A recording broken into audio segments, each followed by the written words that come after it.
নমস্কার বন্ধুরা, আগামীকাল 25শে বৈশাখ কবিগুরু রবীন্দ্রনাথ ঠাকুরের শুভ জন্মজয়ন্তী। তাঁকে শ্রদ্ধার্ঘ্য ও শতকোটি প্রণাম জানিয়ে তাঁরই প্রিয় একটি রেসিপি আজ আমি শেয়ার করব। রূপা সিম্পল অ্যান্ড ডেলি লাইফের আবার একটা নতুন পর্বে সবাইকে স্বাগত। আজ শেয়ার করব ঠাকুর বাড়ির একটি রেসিপি, চিকেন রসগোল্লা, যেটা কবিগুরুর খুবই পছন্দের ছিল। তাহলে চলুন রেসিপিটি দেখে নেওয়া যাক কীভাবে তৈরি করলাম। চিকেন রসগোল্লা বানানোর জন্য এখানে আমি নিয়ে নিয়েছি 800 গ্রাম উইথ বোন চিকেন। চিকেনকে আমি কিন্তু খুব সুন্দর করে পরিষ্কার করে ধুয়ে জল ঝরিয়ে নিয়েছি। এইবার আমি দেখুন এখানে মশলাটা কিন্তু বেটে নেব। যেহেতু ঠাকুরবাড়ির যে কোনো রেসিপি গোটা মশলায় এইভাবে শিলে বেটে তৈরি হতো, তাই আমি এখানে মশলাটাও কিন্তু আজ শিলে বেটেই আপনাদের সঙ্গে শেয়ার করছি। এখানে মাঝারি সাইজের একটা চামচের 1 চামচ নিয়ে নিয়েছি গোটা জিরে, আর সেই চামচেরই মাপে নিয়ে নিয়েছি আমি 1 চামচ গোটা ধনে। এই সবার প্রথমে ধনে আর জিরেটাকে আমি শিলে সুন্দর করে মিহি করে বেটে নেব। আর তারই সাথে এখানে আদা রসুনটাও আমি চিকেনের পরিমাণ অনুযায়ী নিয়ে নিয়েছি। এখানে 1.5 থেকে 2 ইঞ্চির মতো আদার টুকরো আছে, আর একটা মাঝারি সাইজের রসুন, সেটার পুরোটাই এভাবে খোসা ছাড়িয়ে নিয়েছি। শিলে বাটতে মশলা আমাদের এখন সচরাচর হয়ই না বলতে গেলে, তবুও কিছু কিছু সময় আমাদের বাটতে হয়। আর ঠাকুরবাড়ির যে কোনো রেসিপি কিন্তু এইভাবে শিলে বেটেই করতে না। শিলে বেটে মশলা বেটে সেই রেসিপির স্বাদ কিন্তু অনেক গুণ বেশি হয়, এটা তো আমরা সবাই জানি কম বেশি। তাই আপনারা চেষ্টা করবেন শিলে বেটে করতে। আর যদি অসুবিধা, তো এখন সময়ের অভাব সবারই থাকে, সেক্ষেত্রে আপনারা গুঁড়ো মশলাও এখানে ব্যবহার করতে পারেন। তবে গুঁড়ো মশলাটা একটু সময় আগে একটু ভিজিয়ে রেখে দেবেন, তাহলে বাটা মশলার স্বাদটা অনেকটাই আসে।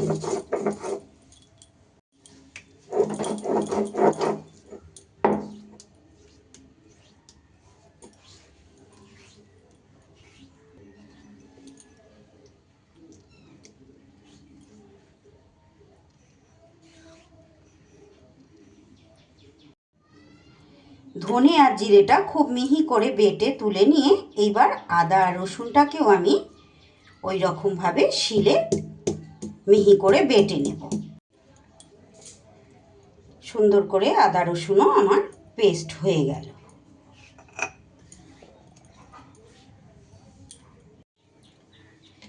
এইবার চিকেনটা আমি ম্যারিনেট করে নেব।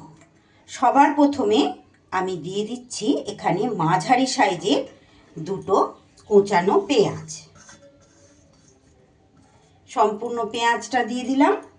তারই সাথে দিয়ে দেব বন্ধুরা, আমি এখানে 3টে আলুকে 7 পিস করেছি। মানে একটা আলু আমার 3 পিস হয়েছে, আর বাকিগুলো 2 টুকরো করে এইভাবে কেটে নিয়েছি, সেই আলুটাও দিয়ে দিলাম। আর এবার দিয়ে দিচ্ছি সেই আদা রসুনের পেস্টটা। তারই সাথে দিয়ে দিচ্ছি ধনে আর জিরে যেটা বাটলাম সেটাও দিয়ে দিচ্ছি। এখানে আমি 2 চামচ নুনটা অবশ্যই পরিমাণ মতো দেবেন, প্রয়োজন হলে নুনটা একটু শুরুতে কমও দিতে পারেন। এবার দিয়ে দিচ্ছি আমি 1.5 চামচের মতো হলুদের গুঁড়ো। আর তারই সাথে দিয়ে দেব বন্ধুরা, এখানে আমি 2 চামচ, চা চামচে 2 চামচ দিচ্ছি কাশ্মীরি লঙ্কার গুঁড়ো। যদিও এই লঙ্কার গুঁড়োটা কিন্তু রেসিপির মধ্যে ব্যবহার করা হয়নি, মানে ঠাকুরবাড়ির রেসিপির মধ্যে কিন্তু গুঁড়ো লাল কাশ্মীরি লঙ্কাটা কিন্তু ব্যবহার করা হয়নি। আর দিয়ে দিচ্ছি এখানে আমি 1.5 চামচের মতো ঘি। এই ঘিটা কিন্তু এই রেসিপিতে অবশ্যই অ্যাড করবেন। দিয়ে দিচ্ছি এখানে আমি 50 থেকে 60 গ্রামের মতো সর্ষের তেল। আর দিয়ে দিচ্ছি এখানে অল্প পরিমাণ একটু গোটা জিরে। আর দিয়ে দিচ্ছি এখানে 2-3টে তেজপাতা, সেটাকেও ছিঁড়ে এর মধ্যে দিয়ে দিলাম। এইবার সব উপকরণ খুব ভালো করে হাতের সাহায্যে কিন্তু সুন্দর করে মাখিয়ে নিতে হবে। আমার এখানে জায়গাটা একটু ছোট হয়ে গেছে, আরও একটু বড় জায়গা নিলে ভালো হতো। তবে এটা একটু সময় নিয়ে আস্তে আস্তে খুব ভালো করে আমি কিন্তু মশলার মধ্যে সব উপকরণ মাখিয়ে নেব। এই মেখে নেওয়াটার ওপরে কিন্তু এই রেসিপির অনেকটা স্বাদ নির্ভর করবে। যত ভালো করে এটা মাখাবেন রেসিপির স্বাদ কিন্তু তত ভালো হবে। রবি ঠাকুরের এই রেসিপি কিন্তু অত্যন্ত প্রিয় একটি রেসিপি আজ আমি শেয়ার করছি বন্ধুরা। তিনি যখন নৌকা যাত্রায় যেতেন তখন মাঝিরা তাকে এই রেসিপিটি তৈরি করে খাওয়াতেন। পূর্ণিমা ঠাকুরের একটা বই থেকে পাওয়া এই রেসিপিটি কবিগুরু রবীন্দ্রনাথ ঠাকুরের জন্মজয়ন্তী উপলক্ষে তাকে শ্রদ্ধার্ঘ্য জানিয়ে আজকে কিন্তু আমি এই রেসিপিটি শেয়ার করছি। রেসিপিটি যদি আপনাদের ভালো লাগে প্লিজ বন্ধুরা আমার চ্যানেলটা সাবস্ক্রাইব করে আমার পাশে থাকবেন। পাশে থাকা বেল আইকনটা অল করতে ভুলবেন না, যাতে যে কোনো রকম নতুন ভিডিও আপলোড করলে সবার আগে আপনাদের কাছে নোটিফিকেশান পৌঁছে যায় আর আপনারা সেটা সময় সুযোগ মতো দেখে নিতে পারেন।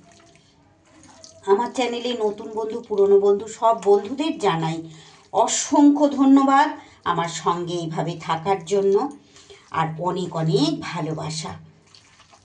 প্রত্যেক দিন যে সকল বন্ধুরা আমার সঙ্গে থেকে আমার রেসিপিগুলো দেখেন তাদেরকেও জানাই অনেক ধন্যবাদ। এইভাবে চটকে চটকে বেশ কিছুটা সময় ধরে সব উপকরণের মধ্যে কিন্তু মশলা মাখিয়ে নিতে হবে। আমার আজকের রেসিপি যদি আপনাদের ভালো লাগে অবশ্যই বাড়িতে এইভাবে ট্রাই করবেন বন্ধুরা। আর ভিডিওর শেষে একটা কমেন্ট করে জানিয়ে যেতে কিন্তু ভুলবেন না যে আপনাদের কেমন লেগেছে। আর ভালো লাগলে কিন্তু বাড়িতে আবারও বলছি অবশ্যই ট্রাই করবেন। আর একটু বন্ধু বান্ধব সকলের মাঝে শেয়ার করতে ভুলবেন না। দেখুন সুন্দর করে আমার কিন্তু চিকেন খুব ভালো মতো করে মাখানো হয়ে গেছে। এই অবস্থায় ঢেকে অন্তত পক্ষে 30 মিনিট, বেশি রাখতে পারলে আরও ভালো, 30 মিনিট এইভাবে ঢাকা চাপা দিয়ে রেখে দেব। ফিরে এলাম বন্ধুরা আমি 1 ঘন্টা পর। চিকেনটা কিন্তু এইভাবেই আমি ম্যারিনেট করে রেখে দিয়েছিলাম। এইবার গ্যাসে আমি বসিয়ে দিয়েছি কড়াইয়ের মধ্যে এবার সম্পূর্ণ ম্যারিনেট করা চিকেনটা কিন্তু আমি দিয়ে দিলাম। আপনারা চাইলে এইরকম কড়াইয়ের মধ্যেও মাংসটাকে মাখিয়ে নিতে পারেন। এইবার আমি এর মধ্যে দিয়ে দিচ্ছি খুব অল্প পরিমাণ একটু চিনি, আর দিয়ে দেব এই যে দেখুন 7-8টা কাঁচা পাকা লঙ্কা। আপনারা হয়তো এতক্ষণ খেয়াল করেছেন ম্যারিনেটের সময় আমি সব কিছু কিন্তু দিলেও লঙ্কা কিন্তু এখানে আমি ব্যবহার করিনি। এই কাঁচা লঙ্কাগুলো গোটা গোটা এর মধ্যে আমি দিয়ে দিলাম। এইবার 2 মিনিট হাই ফ্লেমে চিকেনটা এইভাবে একটু রান্নাটা করে নেব। 2 মিনিট হাই ফ্লেমে দিয়ে তারপরে কিন্তু একদম লো ফ্লেমে ঢাকা দিয়ে রান্নাটা হবে। দেখুন এতক্ষণ সময় ম্যারিনেট করে রাখার জন্য যেন দেখে মনে হচ্ছে মাংসটা অর্ধেকটা রান্না কিন্তু আমার হয়ে গেছে।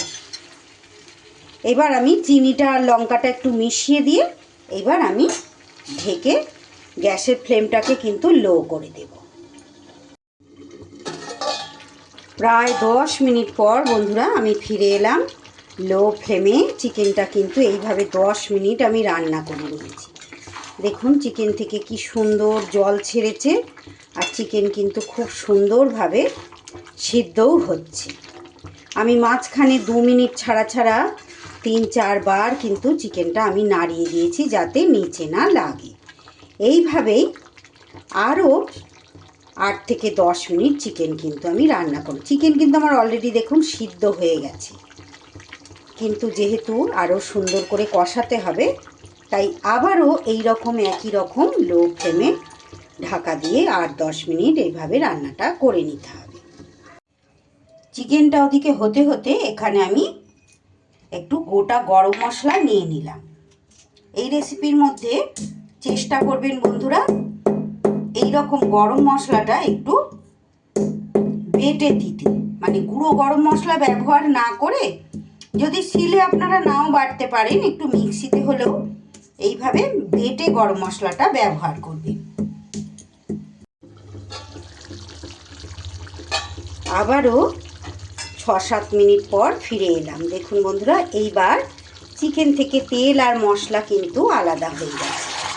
আর মাঝে মাঝেই কিন্তু আমি এইভাবে নিচেটা নাড়িয়ে দিয়েছি, না হলে তো লেগে যাবে। এটা আমরা রোজ যারা রান্না করি তারা তো জানি, যারা রোজ করেন না তাদের জন্য কিছু কিছু কথা আমাদের বলতে হয়।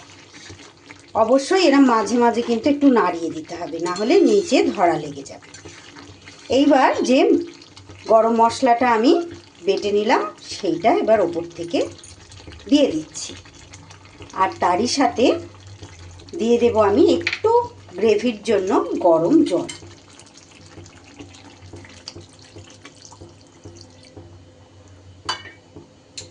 এক থেকে 1.5 কাপের মতো জল আমি এখানে অ্যাড করলাম। এবার একটু নাড়িয়ে চাড়িয়ে দিয়ে আবারও ঢাকা দিয়ে 2 মিনিট রান্নাটা আমি করে নেব।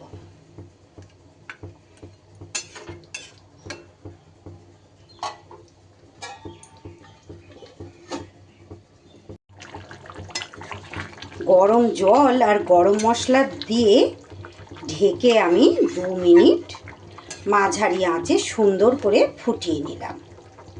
চিকেন দেখে নিশ্চয়ই আপনারা বুঝতে পারছেন, আর আলুও খুব সুন্দরভাবে কিন্তু সিদ্ধ হয়ে গেছে। আমার আজকের রেসিপিটি কেমন লাগলো বন্ধুরা, ভিডিওর শেষে কিন্তু একটা কমেন্ট রেখে যেতে ভুলবেন না।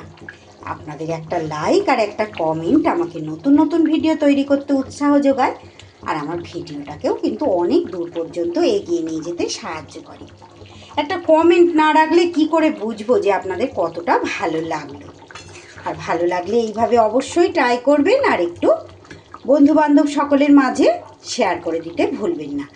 এতটা সময় পর্যন্ত যে সকল বন্ধুরা এখনও পর্যন্ত আমার সঙ্গে রয়েছেন, আমার রেসিপি দেখছেন, তাদেরকে জানাই অসংখ্য ধন্যবাদ। এইবার আমি গ্যাস বন্ধ করে দিয়ে 5 মিনিট রেস্টে রেখে তারপর গরম ভাতের সাথে পরিবেশন করব। আজকের মতো তাহলে বিদায় নিচ্ছে, আবার ফিরে আসছি নতুন কোনো রেসিপির সাথে। ততক্ষণ আপনারা সবাই খুব ভালো থাকুন, সুস্থ থাকুন। সকলকে অসংখ্য ধন্যবাদ।